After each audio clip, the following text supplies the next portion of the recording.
What is up, everybody? Happy Victory Monday. Welcome into an all-new episode of the Pack-A-Day Podcast. I'm your host, Andy Herman. You can follow me on Twitter at Andy Herman NFL.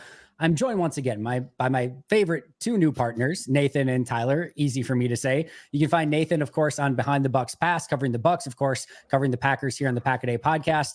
And, of course, you can find Tyler over on the 33rd team, which is going to be a problem once the NFL gets 33 or 34 teams. And then I don't know what happens then, but we'll figure that out later. Tyler, Nathan, great to have you guys back. How the heck are you doing? Doing great. Another Packers win. Always in a better mood after the Packers win. So it is great to be 2-1 and getting some wins, even with Jordan Love sideline. So yes, very, very happy. Yeah, I'm in a double good mood. If you're watching this and not just listening, I have two Colts bobbleheads in the background because I am from Indianapolis and they beat the heck out of the Bears today. I lived in Chicago for 6 years, almost got banned from my buddy's group chat for just talking mad amount of trash. So it's been a great day. Packers win, Bears lose, Colts win. Couldn't be better for me. What more could you possibly want in life? Great to be back chatting with you guys. Excited about this one. This is one for me. I talked about this a little bit on the post game. I'm usually pretty even keeled when it comes to regular season games. I think that's just the evolution of me as a fan and covering it as an analyst, and try not to get too high or too low through the course of the year.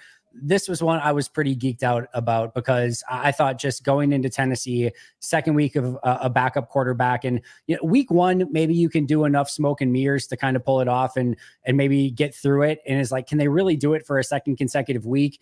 And then for it to look better in that second consecutive week was something totally different. And just some of the stuff that Malik Willis was doing in this game was, to me, really pretty incredible and astounding. So we will get to all of that. I want to start, though, with your key takeaways from this game. We can go in a million different directions. We'll cover just about everything, I'm sure. But Nathan, I will start with you. Your biggest takeaway from this one. I think one of the key takeaways has to be that they continue to force turnovers. And this is a complete 180 from what we saw last season. It was one of their biggest weaknesses was they never forced turnovers last season. I think they had like 18 total all last season, and they've already got 3 in each of the first 3 games. So, and that was something they only did once all last season, was have 3 turnovers in a game. So they have been just flying to the ball. Guys are, obviously McKinney now has 3 picks. Jair with the pick 6 today. There was the strip sack on Will Levis, which, we know Will Levis is prone to turnovers, but this is, again, 3 times in a row that we've seen this defense forcing turnovers in a game. And, if they can do this consistently throughout the year, it completely, again, is a complete 180 from last season. And it's going to totally change, this whole team, because it gives you short fields. They got, and they scored 7 points off of one of them today. So it just makes everything so much easier when you're forcing turnovers, helps everyone out. And for them to be able to do this consistently, week one, it was like, okay, they had one good game, but you want to see it continue, and it has continued. And it's just been a joy to watch them, finally generating some turnovers. Yeah, and flying around to the ball. And you're the casino if you force turnovers. Like, the house is in your favor. You might lose every once in a while, but you continue to get turnovers and win that battle, you're just going to be a winning football team every single year. So it has been very fun to see this Jeff Hafley defense in just the first 3 weeks of his era, being able to fly around, have eyes on the football, and make those plays. And I'm sure we'll talk about some of the pressure as well. But Tyler, how about you? Your biggest takeaway from this one? Yeah, I think the offense felt way less gimmicky compared to last week. Just clearly the script was to establish the run last week, and that was definitely the case again this week. But the way the game went last week, they just got to continue running the ball to the point it just kind of became a joke, right? It was just so run dominant. And this week, even from the opening play with the fake pitch to field or boundary, I can't remember, but that fake pitch out of gun, then you get the wide open drag route to the other side. Like, there were legitimate passing concepts in here for Malik Willis, to the point that, like, I'm actually sold on him as a long-term backup. Like, I'm floored at, like, he's making pro level throws throughout the game, and being able to find that balance without your starting quarterback there, and knowing that, a team has a whole week of film on your backup. I'm blown away by the game plan and the execution of it. Cause, like, let's be real. I think Tennessee does have a very talented defense up front, and you're going to need to throw the ball. You can see they averaged 5 yards a carry, which is quite impressive. But that does not happen without being able to throw the ball. Otherwise, that box is getting stacked and nothing's happening offensively. Well, let's do it right away. Let's talk about Matt LaFleur and the job he did. I'm so glad that you brought up that first play, because Matt has a unbelievable knack to use plays that he has put on tape previously and in the other team's expectations of what you're going to try to do offensively against you. And we talked about it all week of like, hey, it's going to be tough to run inside, which I thought they were maybe a little bit stubborn with early in this game of like, keep trying to run inside, but we'll get to maybe that later. But everyone's like, they're going to have to run to the edges and they're going to have to establish the run if they want to be successful. So what do you do the very first play? Knowing that Tennessee is probably thinking the exact same thing. They're not going to be able to run inside. We feel confident of that. We have to be very cognizant of them trying to run on the edges. So very first play, fake toss to the outside, and they sold that thing beautifully. And then just Reed coming across on the other, wide open. What a better way to get your quarterback easily ingrained into the game than with an easy completion that goes for 20, 30 plus on that one. And then of course, just the beautiful run after the catch from Jaden Reed as well. Just beautiful from Matt, no question about it. And then the stuff later, the screenplay later to Emanuel Wilson, again, based off of a concept that they ran a bunch a week ago against Indianapolis to have that long developing play. You fake it off a couple ways, and then Wilson leaks out that way. You throw the screen to him, and again, the downfield blocking by these receivers and the offensive. I think Myers got out in space on that one again, which for the struggles that Myers has from time to time, his blocking in space this year has been phenomenal. Just again, a beautifully designed play that used stuff that they put on tape previously that he knew Tennessee was going to cover going into this game, and is like, yeah, all right, now you're ready for that. I'm going to completely flip it on its head. And I agree with you, Tyler. I think this was far less gimmicky. We saw Matt really trust Malik Willis in this, especially in the first half. 3rd and 14, throw down the field for a completion. 3rd and 18, throw down the field. Like 3rd and 18, there are times where, whether it's been Jordan Love or Aaron Rodgers, that it's like, oh, let's just check this down and see another play. Nah, we're gonna throw this thing downfield and let Malik cook, and he did. I was once again astounded by what Matt LaFleur was able to do from a play calling standpoint in this game, and he is firmly already in the Coach of the Year conversations. 3 weeks in, long way to go, but a tremendous job by him once again in week 3 here. Yeah, I mean, I actually put a bet down on him to win Coach of the Year after that first game. I was like, I'm so locked in on this. I feel like it might be the first year where he actually gets that momentum. I think the slow start last year did him no favors, and then just having Aaron Rodgers on your team just kind of makes that one hard. I think the only competition he has right now is actually in the division with Kevin O'Connell. Yeah, he's doing great. Holy cow, are they cooking? I'm very impressed with that team. Who knows if it's sustainable, but like kudos to KOC for unlocking Sam Darnold, who one of my close friends believes is the greatest quarterback that has ever existed.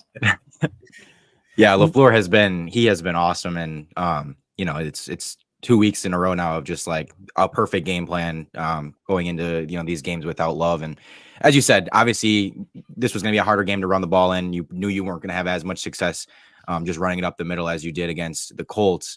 Titans have a good run defense, and so you just knew like, okay, they're probably gonna have to find some other ways to get this thing down the field. And as you said, putting his trust in Malik Willis, and I mean, a lot of credit just has to go to Malik Willis too, of just making the right reads, making the right plays. He would hold on to it when he needed to and take off. And I think he had 73 rushing yards in this game. Like, he just consistently made the right plays. And I mean, the number one thing when you have a backup quarterback too is always don't make the big mistake. And Malik Willis has made none of those in 2 games. And that's been the biggest thing to me, is he just has not killed you at all. He hasn't made any of those plays that really just flip the game in against you. And that's the thing you're always worried about with a backup, but he's been just awesome at preventing those plays and kind of just, slowly, methodically moving this thing down the field and not making any of those mistakes. You can live with some punts, but you can't live with pick sixes. You can't live with fumbles and stuff like that. And he's just been great at not, letting any of that stuff happen. So Malik's been awesome. LaFleur, absolutely awesome. And it's just, he's put on a show right now.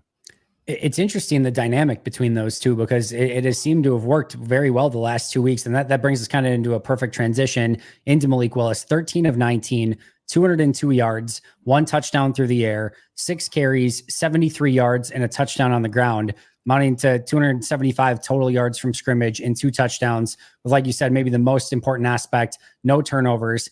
In the last 2 games, he is 25 of 33, 73.5% completion percentage, 324 yards, 2 picks, no interceptions, 12 carries, 114 yards, and a touchdown.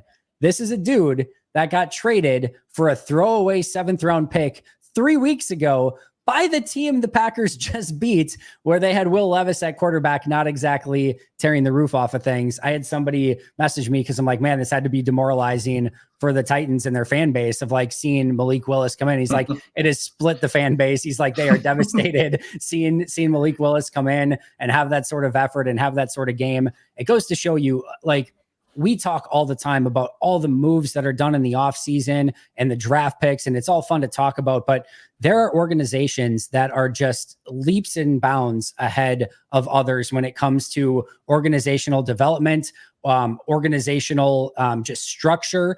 And like, they're just a far more mature and well-rounded team as an organization stand. I'm not even talking about roster or talent or depth or anything. I'm just talking about the actual organization of the organization as a whole.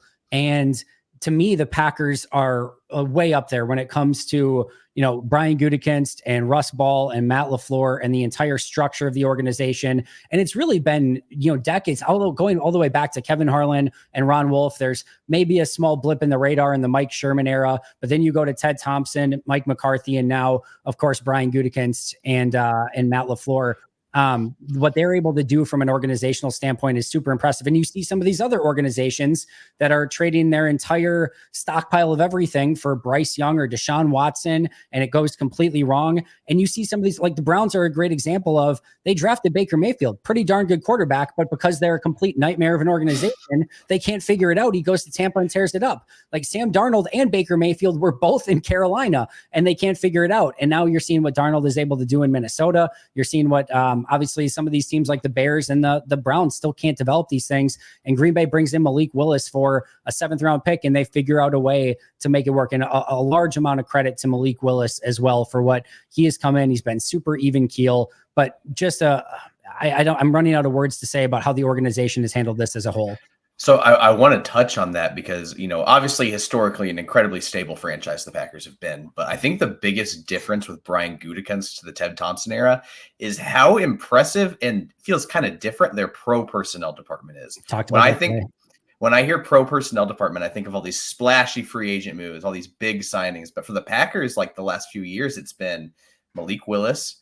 I think of Preston and Zadarius in that free agent class. I think of Devondre Campbell for a couple of years. He was an all-pro linebacker. I know people want to bag on him, because he got a little washed up. Rasul Douglas, they traded for or picked up off practice squad. Practice squad. But it's like all of these fringe like signings that they make. Bo Melton. All of these, it's unbelievable. All these like on the fringes moves that they make for very little capital that have just like paid out in the biggest ways. And obviously Willis is the shining example of that. There have been like joke backup quarterbacks over the years. And like Willis is not one of those. He has had a phenomenal 2 games. He executed the game plan last week well. And then this week, I feel like he just showed off his skill set. One of the things that like last couple of years, he's really struggled with is that pressure to sack ratio. Like there's pressure in his face and he has no idea what he's doing.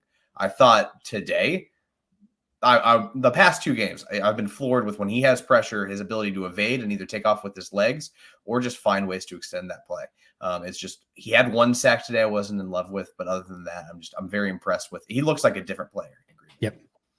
I was thinking about it today and I was like, man, they are like, it's the polar opposite of the Bears, where any quarterback that comes here, no matter who it is, you believe that they are going to succeed on the Packers. And on the Bears, it's whoever goes there, no matter who they are, you think they're going to fail. And it's just like, we are blessed to be, to have, as you said, the personnel and the organization, just that guys are successful here. Guys are always good here. And it just feels like they're constantly getting the most out of, everyone they have there. And it's just a winning organization, and one that, again, we are blessed to have, and we have great coaching staff. Obviously Goody's great. Like everything just, it flows and it's great. And we are awesome. And to your point too, Tyler, about how there is differences between Thompson and Gutekunst. I don't think Thompson goes and even makes that move for Malik Willis. He, in the scenario where he drafted a quarterback in the 5th round and the 7th round in back-to-back years, Ted would have been patient. And for better or worse, maybe both of those guys could go on to have careers elsewhere. Like who knows? But I believe Ted would have been patient in that scenario and said, we got to stick with it. I believe in these guys. And sometimes that works out and sometimes it doesn't. And I give Goody a lot of credit for going at the trade deadline, or not the trade deadline, but the cut downs and being like, you know what? yeah, I spent a 5th round last year on a quarterback. I spent a 7th rounder this year. Wasn't good enough. I got to find somebody better, because I think he even said it in his press conference immediately following cutdowns, is this team is really good right now. And if I don't do my job of going and getting players that can step in and be successful, like, I'm not putting this team in a position to succeed. So to go out and get a Malik Willis, and I'll eat crow on this too. I thought maybe there would have been somebody that could have been maybe more of a veteran quarterback to be available to weather this storm a little bit better if it did happen. And he found the perfect, middle ground, not even middle ground. Like this is one of the best backup quarterbacks we've ever seen in Green Bay that's actually had to play. I get that Brett was one time a backup. Aaron was a backup. Jordan was a backup. Hasselbeck, Aaron Brooks, Mark Brunell, etc. There have been some good backups here, but not that actually had to play in the backup role for any sort of real playing time. And Malik coming in and going 2-0 in these games and playing the way that he has been ultra impressive. So Malik Willis not only was, hey, like, he's got some upside and maybe he can develop, he was also ready to come in and help this team right now, which is, again, just massively impressive. And going back to you too, Tyler, of those, like Daniel Whalen, another player we could talk about the last couple weeks, they find from the XFL. Like, it is like, you're finding guys internationally. They're finding guys from the XFL, undrafted free agents like Emanuel Wilson, who I want to talk about in a moment. 7th round trades for quarterbacks that end up being really good through 2 weeks. Like, it doesn't seem to matter. They'll find them everywhere. They'll bring them in, ingrain them in this organization, and find ways to make them successful. Nathan, you obviously cover the NBA in a major way. It feels a little Heedle-ish. Like the Heat find anyone, put it in there, stick it to the formula. What was their lame thing they put on the court last year? We always say heat culture. Heat culture. That's what it was. Yeah. Heat culture. And it's just like, they're going to fit them in and it's going to work. And there's a little bit of that right now in a very good way for Green Bay. And you absolutely love to see it. Before we jump to the defensive side of the ball, I do want to talk about one more offensive player that I just kind of spoiled there. Emanuel Wilson. Yeah. I thought he ran really, really well today. 12 carries, 50 yards, 4.2 yard average, 4.2, 12 for 50. It doesn't sound super sexy, but against a run defense that against the running backs specifically was really, really tough. I know Malik Willis got some of his yards on the ground and Jaden Reed had a couple touches, but Jacobs and Willis, there was tough sledding for those guys. So 12 for 50, I thought overall good day of work, but then you add on the 2 catches, 35 yards and a touchdown. He had 14 touches for 85 and a touchdown overall. I just thought he looked smooth and clean as a runner. That's another guy that they just find out of nowhere. So I've had to coach running backs this past year, and the one thing we're always telling them is, like, stop hesitating at the line of scrimmage, just lower your pads, lean forward, and keep your feet moving. You're going to find the hole once you get comfortable with it, but like, those are the primary things. Because even if you don't find the hole, you're at least going to fall forward. He does such a good job of that. Like, there's no hesitancy in his run style. And I get that he's not the most explosive. He's not the most elusive, anything like that. But when you do decisiveness and low pad level well, you're going to get yards. And I think every time he touched the ball, that's what I saw. I was very impressed with it. And for a UDFA to get this kind of opportunity with Marshawn Lloyd out, it's really exciting. Like, he's been waiting for this opportunity. He got his first career touchdown today. I love rooting for these guys. I wanted to go back really quick, though. Yeah, I found a stat about Malik Willis. If things play out right tomorrow, Malik Willis will lead the NFL in passer rating. Who are we cheering against tomorrow? Josh Allen. Oh yeah, that guy. Either way, if he is second to Josh Allen, I think you feel pretty okay about it. Pretty good, yeah. I guess we'll settle for Malik Willis being the second overall passer rating player in the NFL to Josh Allen if it comes to that. We'll take it. Yeah, we'll take it. Nathan. Yeah. In regards to Emanuel Wilson, I mean, he's been absolutely just electric with every run. I feel like he maximizes. That's kind of Tyler touched on. He maximizes pretty much every run. I feel like he's getting 6 yards when he could have lost 2 or could have had 2. And it feels like every time he touches the ball, good things are happening. As Tyler said, it's constantly moving your feet. The decisiveness is something that I was going to say as well. He looks very confident running. He always again, it maximizes pretty much everything. And I feel like he's someone that, it's a very good compliment to Jacobs. Jacobs has been that workhorse kind of up the gut type of running back. And, having a guy as a backup that can come in and just, like you said, it's not the flashiest numbers, but he's very productive with his runs. And 12 for 50 against that defense, as you said, is awesome. Having a couple catches, it feels like he's made some big catches in week 1. He had a pretty big one on a 3rd down for a conversion, and had a couple big ones today. He's always making, I feel like, positive plays for you. And that's something that you don't get out of a ton of running backs, especially backups.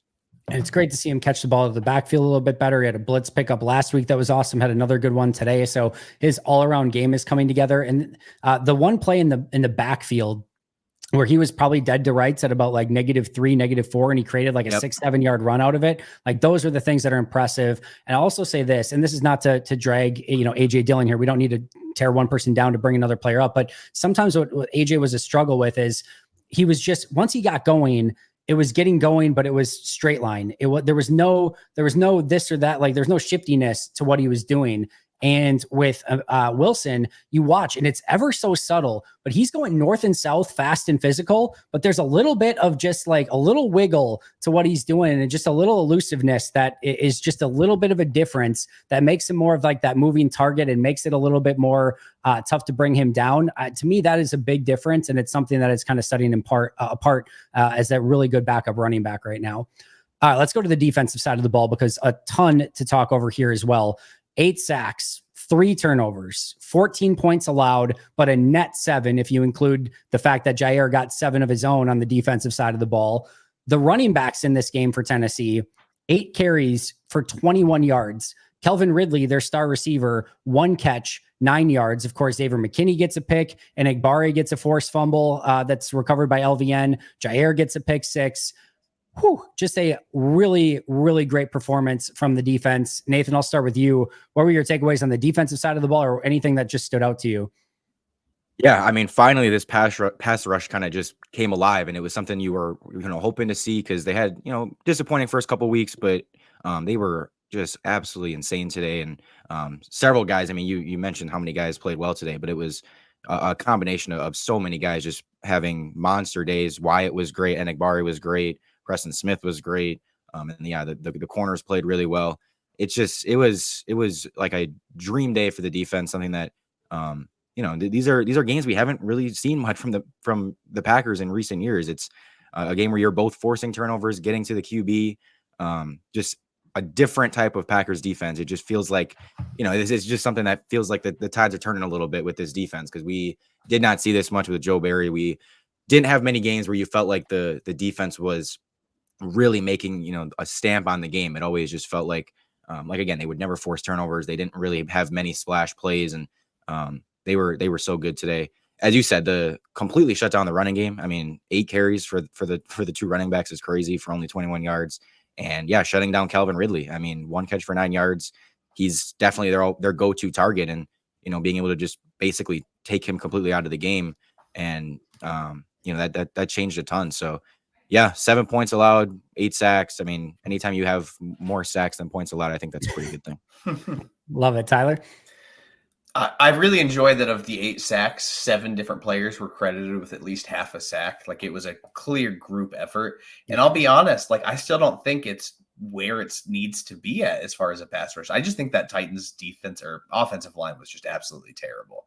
Rashawn Gary, did he have 0? Yeah, it's 0 sacks, which is, I need to see a little bit more from him. But like, I think my biggest takeaway is that Devontae Wyatt might be one of the best defenders on this defense right now. I'm not saying like talent wise, but he is playing like he's playing great. He's earned that starting spot alongside Kenny Clark. He, like, as far as the snaps are telling me, he's the other starter, right? Like, we were told TJ Slayton was going to be the other starter. That does not seem to be the case based off snap count. But he is just such a polished pass rusher already. He has a surprising amount of bend. Like, he can really cover that hoop, which is really helping with twists and stunts. I'm very excited about his long-term potential. It feels like it's finally starting to click for him, which is very exciting. Also, my guy, Edgerrin Cooper, got his first half sack today, which I'm very excited about because, man, is that guy fast. As a blitzer, I need to see more of that. I'm hoping to see the field more because he just shot out of a cannon on that one.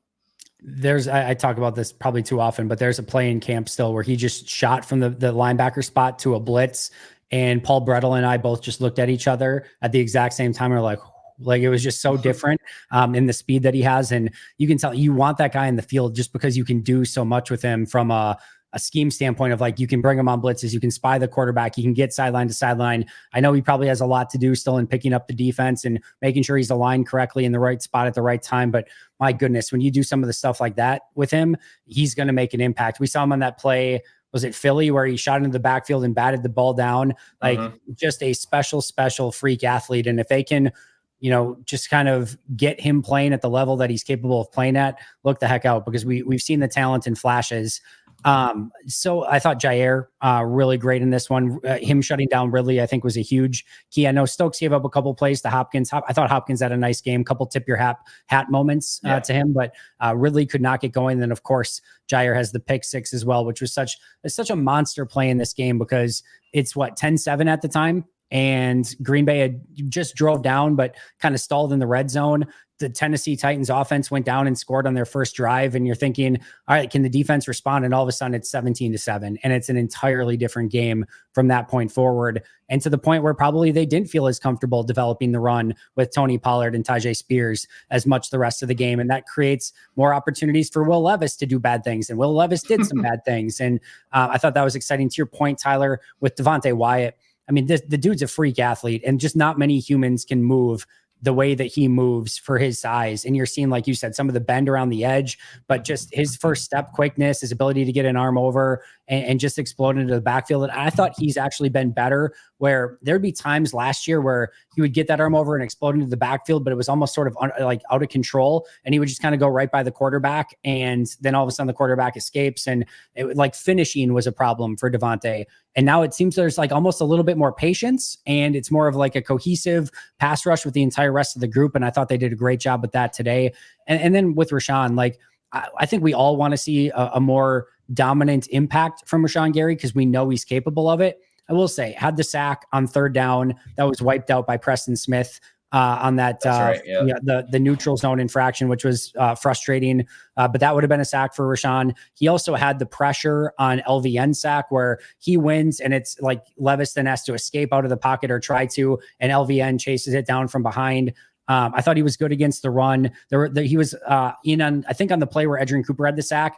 I think he was the third guy to get there, but it was a millisecond later than what Cooper and whoever, I think it was maybe Enigbare, whoever it was, got there. So I thought there were good plays from Rashawn, but yes, we would like to see probably a little bit more dominance, especially when you're going against Nicholas Petit-Frere. But I think he did see a ton of double teams in this one as well. But Enigbare, by the way, sweet crossover on Petit-Frere and getting the forced fumble. And he was involved in a couple other plays as well. Just a very, very fun performance from this defense. Now, let me ask this too before anything. Xavier McKinney, 3 picks, 3 games.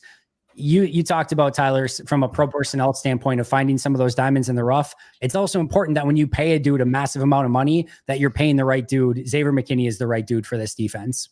Oh my gosh. I mean, I had watched a little bit of Giants film after they signed him, and I was just like, this is a versatile, can do it all kind of guy. Yeah. And then they hired Jeff Hafley, and you're reading about his scheme, and you're like, I see the vision. And then they draft Javon Bullard, and I'm like, now I really see the vision. This is exciting. I think what I'm excited about, I think Hafley was on record saying that their defense is very vanilla so far. And the fact that they're still just trying to establish what the base defense is and what their ideology is makes me even more excited, because I'm 99% sure they now lead the NFL in takeaways since they were tied for first before today. The fact that they have that they had 8 sacks today, that, I watched defensive backs against the run, be outside, force contain players. The fact that it's 3rd and long, and when the quarterback scrambles, there's actual underneath defenders that are going to cover stuff up. There's so much about the scheme of this defense and how it's setting up players like McKinney to succeed that I genuinely have hope that things are finally different. They have, I believe, what might be an all-pro safety. I think they have some Pro Bowlers here. We just need the numbers to back it up. But I like what I see so far. And I think, it's exciting that as good as they were, there's still room for improvement, clear room for improvement. That it's this isn't this is as good as they'll ever be, and there's no way they could possibly be any better. They had such a great defensive game, but as you said, I know Gary wasn't terrible today, but Rashawn Gary could play a lot better. Kenny Clark could be a lot better. The linebackers, haven't been great. So there are definitely ways that this defense could get even better than it is right now. As you said, they're still working on getting the everything down, and it's still very new, but for them to look this good in their 3rd game, and to have that potential to be even better than this at some point is very, very exciting for us. And again, it just feels like a different Packers defense right now. I'm loving this scheme. I absolutely love how McKinney fits into this whole thing. His ball hawking is awesome, and again, something that I just feel like they've been lacking in recent years, where you just didn't have guys that made plays like that very often. And yeah, I mean, I love what I'm seeing right now. I want to talk a little bit about the snap counts and some of the rotations. And I'm going to read some of these off to you. I'm not going to read every snap count, of course, but I'm going to go over some of the ones that there's actually a little bit more of a rotation on. And I just want to know what kind of stands out to you. I'll go over to what I'm excited about with this. But Josh Jacobs, we'll start at running back. Josh Jacobs had 33 snaps. These are the preliminary counts from PFF, by the way. Josh Jacobs, 33. Emanuel Wilson, 26. Chris Brooks with 4 mostly at the end. Romeo Dobbs with 46, Jaden Reed with 36, Christian Watson with 34, Dontavian Wicks with 34, Melton with 17, Malik Keith with 11, Tucker Kraft with 43, Luke Musgrave with 35, Ben Sims with 1. On the defensive line, interior, Kenny Clark, 34, Wyatt, 29, Carl Brooks, 26, TJ Slayton, 15, edge, Rashawn Gary, 37, Preston, 33, Enagbare, 22, and then LVN, 22. At linebacker, Quay played all 54 snaps. McDuffie had 42. Cooper with 18, which is his most so far. Eric Wilson only with 7 this week. Jair had 53. Stokes had 53. Nixon had 41. And Corey Ballantyne had 1. And then Xavier McKinney, 54. Javon Bullard, 49. And Evan Williams with 4. Before I get your takeaways, just for me really quick, the fact at defensive end and defensive tackle, Rashawn Gary led the edge rushers with 37 edge rusher snaps, and Enagbare and LVN were the lowest with 22.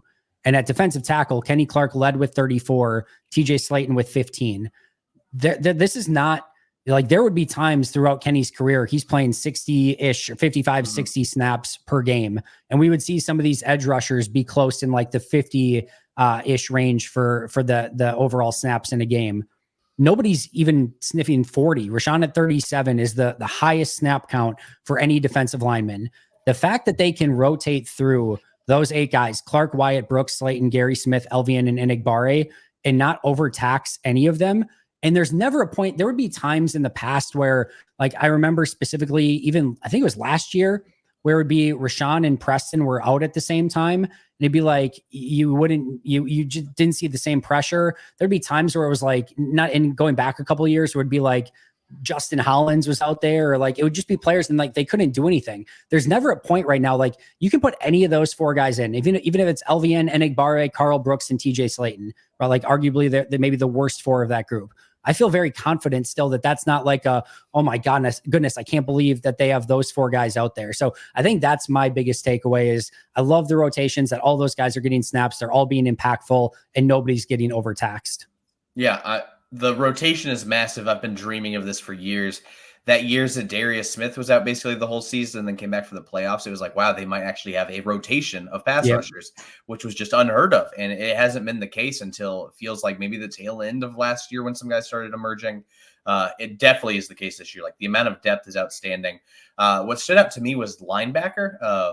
I actually have really liked Isaiah McDuffie this year. I feel like anytime he comes into a tackle attempt, he's not missing it. No. Like, I know he's undersized, but I just think he's become so much more confident in how he plays that when he attacks downhill and keeps his feet moving, like, guys aren't getting through him. I'm a huge fan of that. I'm glad to see the uptick in Cooper. I imagine that continues. And honestly, I know Quay got picked on early. I thought he stepped up. Like, after that opening drive or two, I thought he was like, listen, like, I'm getting picked on. It's like time for me to step up. That 4th down stop where Will Levis tried to jump over him was massive. There's just a couple plays, like he filled the run really well for a 1-yard basically stuff. He did not have a good game last week, but I was happy to see that. And if Cooper can start rotating in more and more, like, I also love the rotation at off-ball linebacker. I was going to mention Cooper as one of my takeaways of, I like him having more snaps, and as you said, maybe becoming, part of that rotation. And yeah, the whole rotation thing on the defensive, as you said, with the pass rushers and everything, I mean, it's awesome. Yeah. And I think that both keeping guys fresh and I think preventing, some major injuries at times, as we kind of were going to talk about, I think at some point here, was they got out of this game, without many injuries. And I think that being able to rotate those guys, not overtaxing anyone, not playing guys 60 snaps, is going to be helpful in preventing injuries at times this season. On offense, I like how much Tucker Kraft we're seeing. I know he had that drop. I don't remember if it was a 3rd down or not, but he had that one drop that would have been a 1st down. And but as far as blocking goes, he was awesome. He was, I felt like, a part of a lot of big plays for us, just blocking, whether it was downfield or at the line of scrimmage, whatever. I thought he was a positive player for us in several different ways in this one. So not always like the most flashy player out there, but he gets the job done and is someone that I've been pretty impressed with. Let's talk about maybe one of the few negatives in this game. 10 penalties for 75 yards and a couple costly ones again that took away maybe some Josh Jacobs big runs and some things like that. Rasheed Walker, definitely one of the bigger offenders so far this year, had his fifth and sixth penalties today, a holding and an illegal hands to the face penalty. He's got 4 holds and illegal hands to the face, and I believe a false start in there as well. I think if like this is obviously saying something when you have 6 penalties in 3 games, but if you take the penalties aside, I don't think Rasheed's like having this bad start to the season. I think he looks the part. He's doing a good job at left tackle. This is not some Royce Newman-esque situation where you're like, oh my goodness, get that guy out of there. It's just they're beating him every time. It's just a lack of discipline at times. I think Elton had a couple holding penalties today, which he's been fantastic in the first 2 games. Either way, it hasn't like massively cost Green Bay, at least in the last 2 weeks when it comes to winning and losing. There's not always a huge correlation between the team that's most penalized and actually winning and losing in record through the course of the season. But there's definitely been some plays where you wish like, all right, guys, just like clean this up a little bit and it looks a whole heck of a lot better. Nathan, I'll start with you. Your thoughts on the penalties in this one? Yeah, I mean, it's frustrating to see it continue. And, this is pretty much the whole season so far has been riddled with penalties. And, as you said, it's something that I think, as the season goes on, I think, they'll clean it up a little bit and get more disciplined and get some of this stuff, nailed down more. But I mean, it is frustrating. It's something that, but again, one of those things where I'm like, the fact that they're 2-1 could be, they're close to being 3-0, even only lost the first game by 5 points and played pretty well in that game, despite having those issues. It's like, this isn't, there's plenty of room for them to improve in some of these areas. And if they can clean up the penalties, they'll be even better. I'm assuming they will. I don't think they're going to have, 10 penalties, 2 out of every 3 games. Hopefully not, at least. So yeah, I think that this is another one of those things where, yes, it's unfortunate. It's something that they're going to have to work on. And you don't like to see it at all, but it's like, hey, the fact that they have some of these issues and are still playing as well as they are is a pretty good sign to me. 26 penalties in 3 games so far, almost 9 per game, something they definitely need to clean up. Tyler, thoughts on that? Yeah, if I can be a little nitpicky about today, I'm not trying to be a homer or anything like that. Like, I was genuinely watching the game and I was like, how many officiating crews are calling all of these penalties? Yeah. It felt like there was one on Walker. There was a hold on one of Jacob's big runs. And I'm like, it was just barely a hold. I imagine it's not going to be as intense based on the officiating crew they get. I think if anything, you want those kind of in a win so the coaches can really hammer them during the week, be like, this is where you went wrong and this is why you drew a penalty. I like that early on in the season so that you can kind of clean things up, especially with the youngest team in the NFL. So honestly, I get it. People are very frustrated. I mean, you're frustrated in real time with the penalties, but unless it continues like second half of the season, I'm not too concerned. Yeah, I'm right there too. It'll get cleaned up. This has not been something that has been characteristic of a Matt LaFleur team in his era. So I'm not really concerned about it at all. I do think when you get into double-digit penalties, that starts to be a little bit more of like, all right, but clean it up, but not anything that I'm certainly losing any sleep over. And kind of to your point, what you were saying earlier, Tyler, of like, hey, they're 2-1. The first week was super wonky, and there's still some easy things. And Nathan, you were saying it too, some easy things that they can get better at. And I think these penalties are certainly one of them. All right, as we transition maybe off Green Bay just a little bit here before we look at Packers Vikings towards the end, another wild week in the NFL. The 49ers are now 1-2. The Cowboys are now 1-2. Bears, as we talked about, that I know Tyler's very happy about, and most Packer fans as well, of course, moved to 1-2. The Vikings, an impressive, dominant performance of the Texans to go to 3-0. Eagles beat the Saints in a really weird low-scoring game that had a little bit of an explosion towards the end. The Panthers pick up their first win. I don't know if I had the Panthers and 49ers with 1-2 records both at this point of the season, but just another really crazy week in the NFL. Tyler, what stood out to you the most, or what took you by shock the most? I don't know if you watched the Panthers, but Andy Dalton was slinging it. Oh my goodness. I was shook. And I think the bigger thing about that is that how much of an indictment is that on Bryce Young? Yeah. I feel awful for the kid. Like the film was bad on him, but like to see a veteran that's like a calming presence going in and just like legitimately ball out, that part really stinks to see for the kid. So I don't know what this means long term. Ian Rappaport described Bryce Young's benching as a timeout, which interesting word choice for a guy that looks like a small child. But credit to Andy Dalton. Like, I've kind of missed the days when he was awesome in Cincinnati. So kind of having that nostalgia flashback of him balling out was cool. Yeah, just really quick on that before we get to you, Nathan. Ben Fennell, friend of the show, tweeted out earlier this week. Last year, Andy Dalton had a game in Seattle, and Dalton went 34 of 58, 361 and 2 touchdowns with no interceptions, and like put together a pretty good performance. And I'm like, are we going to make the argument that Andy Dalton's going to go in and have success with this Carolina Panthers team? Because I'm not buying it. And then he goes out and has success with this Carolina Panthers team. That was my biggest stunner as well. I honestly thought the Panthers had a real legitimate chance to go winless this year based on what I saw in those first 2 weeks. And then for Andy Dalton to come in and be like, nope, we're just going to go out and completely destroy the Raiders. Like that was definitely a level of shocking to me.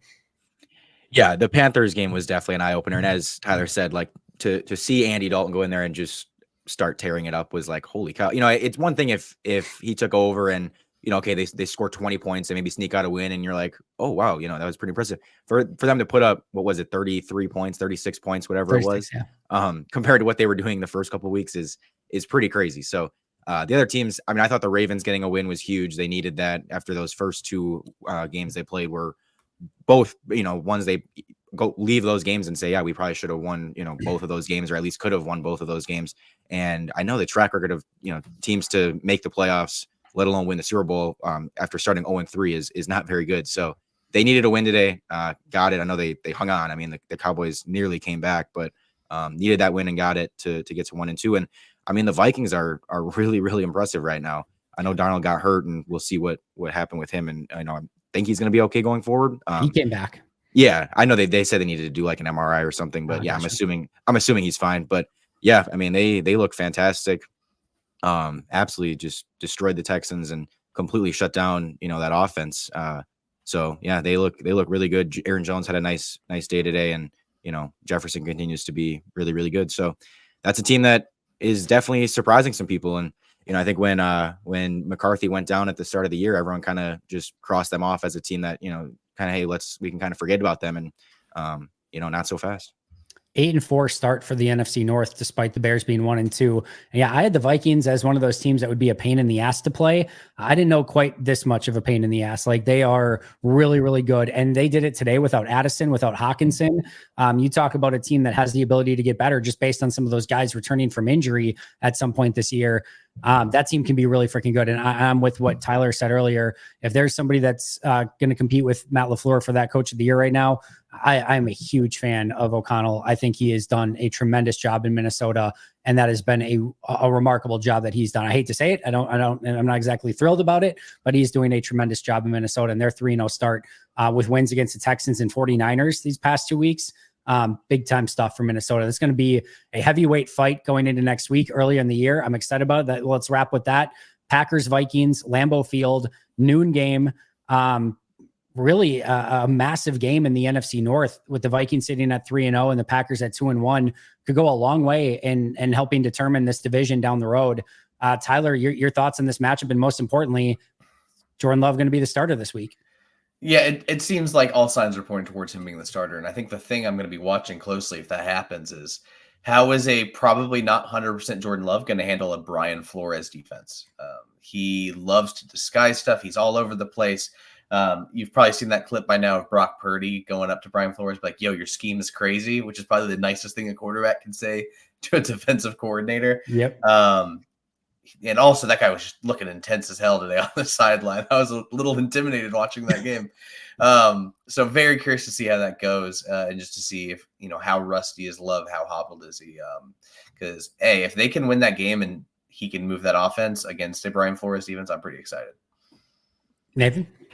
Yeah, I mean, it'll be a test. I do expect there to be some rust. I expect, assuming Love does play, as you said, all signs kind of pointing to him being the starter. Yeah, I'm assuming it's not going to be him just immediately, tearing it up. It might take a little bit for him to get back into things, and going against a team that has, been very impressive, as I already touched on, so far this season. On both sides of the ball, they've been very balanced and just had, been overall a very good team, one of the best in the league through 3 games. So yeah, it's not going to be easy. I like that this game is at home. And so if Love does come back, I just think, that being at home always makes you a little bit more comfortable. Vikings have been really, really good on their home field. So again, just like that when I checked the schedule today and I was like, is this a home game or a road game? And I was just happy to see that it's at Lambeau. So yeah, it'll be fun. Hopefully Love is the starter. And yeah, I mean, division games always, as you said, kind of a pain in the ass. The Vikings always kind of a pain in the ass team to play. And historically, usually this ends up being a split, and we'll see. Yeah, I like Green Bay's opportunity to take this at home, but Jordan Love's effectiveness is going to go a long way. I expect Green Bay to have a game plan to try to get the ball out of Jordan's hands quickly so he doesn't have to deal quite as much with maybe some of the crazy exotic stuff that Flores is doing. And hopefully Matt LaFleur can cook up some stuff that he's had some success, especially in that second game last year against that Brian Flores defense. So hopefully he's learned enough to be able to pick it apart this week. And if anyone can right now, Matt LaFleur is on fire. So we'll see what he comes up with. Should be a very fun week of discussion as we get to break down a very fun matchup. I already can't wait for Packers Vikings. Tyler, how worried are we? Sorry to interrupt. How worried are we about a Aaron Jones revenge game? Oh no! Why did you even say that? I'm sorry. No, it's fair. I'm not. I wouldn't say I'm like worried about it, but it's definitely one of those. Like, he's just a really great back. Like, he's gonna get hits in this game. Like, yeah. I'm not like a revenge game would be like to me if he goes like 25 for like 180 or something is like really like, a real big FU of like, I'm just going crazy. But like, I expect him to have his normal Aaron Jones 20 for 110 and a touchdown because that's just what he does every time he's healthy in a game. So I think he's going to have his very Aaron Jones awesome-esque performance, but hoping that it's just nothing too much crazier than that. I also want to say quick, I think, this is another good litmus test for kind of where Jair's at. I think, obviously going against Jefferson, and we've seen some of the struggles with Jair so far this season, the good and the bad. Again, I thought he was great today. But going against, maybe the best of the best in Justin Jefferson, I think is going to be a good test just to see, okay, is Jair still close to what he was in, 2022-ish when he was arguably the best corner in the game. And again, you're not going to shut down Justin Jefferson usually. Like he's going to get some yards, get probably, might score a touchdown, whatever, but can you at least hold him in check a little bit, not let him destroy you, not be, what AJ Brown was in week 1, really kind of exposing Jair a little bit. So it'll be a nice test to kind of see where he's at. Jordan Addison injury report is going to be very important to keep an eye on as well. If he has him as an option as well, that's going to make things a lot more difficult for Green Bay. If Addison takes another week, then it's certainly a little bit more of an advantage for Green Bay. Tyler, final thoughts before we get out of here, and where can we find all of your awesome work?